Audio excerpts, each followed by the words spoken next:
We've travelled up and down the country, getting closer to the great British public, to understand what divides and unites us as members of society in the 3 years following Britain's decisive vote to leave the European Union. During this time, the nation has been dealing with a global pandemic, alongside a surge of misinformation which has increased polarisation in the country, leading to conflict and an inability to hear the other side of the aisle.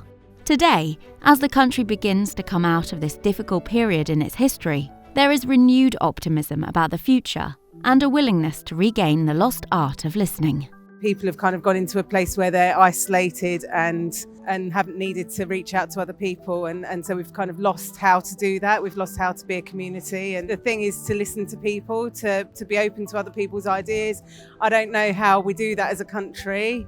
At the onset of the pandemic, we initially put aside our differences and came together to address the threat. But inequality strained pre-existing tensions and divided the sense of togetherness we initially experienced. I can't pinpoint an event where I look back and think everyone in the country was together. I think if anything now, there's been more events to divide the country than there has unite it. At the start was probably when everyone felt most together. I think now, looking at it, everyone's very divided. There's anti-vaxxers, there's people that don't want to isolate, and I think it's extremely divided. We feel less together as we begin to increasingly identify with our individual countries within the nation, a division exacerbated by COVID. Well, at the moment, it's very much Brexit and independence. It's tearing. It's not only dividing Great Britain literally and physically, but it's dividing Scotland as well. The pandemic has ultimately changed our perspective on what is truly important in our lives. On a personal level, we have become less materialistic as we place greater focus on our health and time with family. But we have also become more concerned about the overall health of the economy.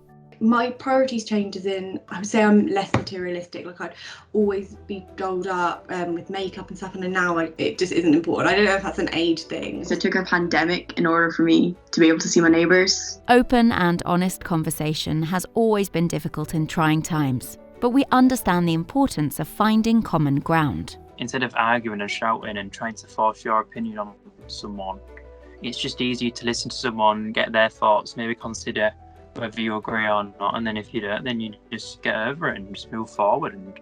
We see news brands playing a particularly important role in bringing people together despite our differences of opinion. It's made me realise how important it is to be in current affairs, and I do think a lot of people have that opinion now that the news is very, very important. On a national level, we remain pragmatic about the challenges that lie ahead in light of the impact of COVID on our way of life. There is certain things I think you could do better, but there's other things I think, right, this is where we're at. Stop trying to blame other people. We just need to get through this. Whilst we are realistic about the challenges ahead, we feel anxiously optimistic about the future and what it may entail. I'm going to take it as a fresh start. I think I'm going to do things that I wanted to do previously that I was a bit dubious about. It's going to be a start of a new era, if that's living with the restrictions we've got now or post the restrictions. Things, in my opinion, are never going to go back to how they were. With the potential of a fresh start on the horizon, we recognise the need to put aside our differences and try harder to listen to each other's viewpoints and accept diverse differences of opinion. The only way you're going to unite and move forward is by listening, communicating and having an open mind to understand different people's viewpoints and be accepting that because you think one thing and someone else thinks something different doesn't mean that they're wrong or you're right. It just means they're different. I think we've been through it. This in 2020 has been very, very hard on everyone, and I think the positive mental attitude to come out of the isolation, I think that needs to stay. We value news brands as a whole in their ability to provide the nation with a diverse range of perspectives, which are the hallmarks of a healthy and open society. Well, it shares information, so that's very important. Whether it's positive or not, I think it's information that's truthful and factual. So that's quite important to me. At the moment, I suppose we're reading different ones because you're trying to get different balances. You want to look at all your options and what everybody's saying. And then take a balanced view.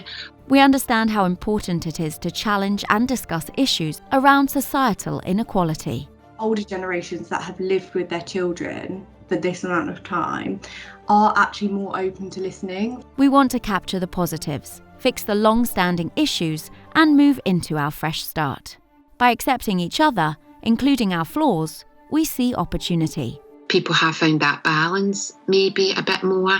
I think people might think it's better to just take a step back from work and see the stress that it's caused them. News brands can help us to move forward by raising awareness of important issues and getting the nation talking to each other.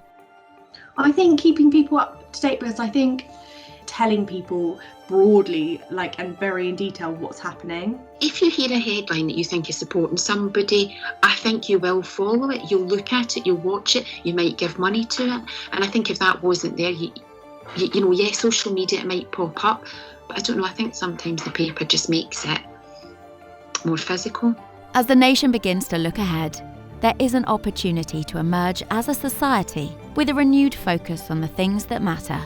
We still want to make progress, despite our differences, and help those who are most in need. Post-pandemic news brands will have a key role to play in guiding us forward, using their plurality to help us understand, listen, and learn from each other. Well, news brands, they have a huge platform to make people aware. Well, they just keep you better informed, which is always a positive. They reach out to everyone, and no matter what you do, no matter what walk of life,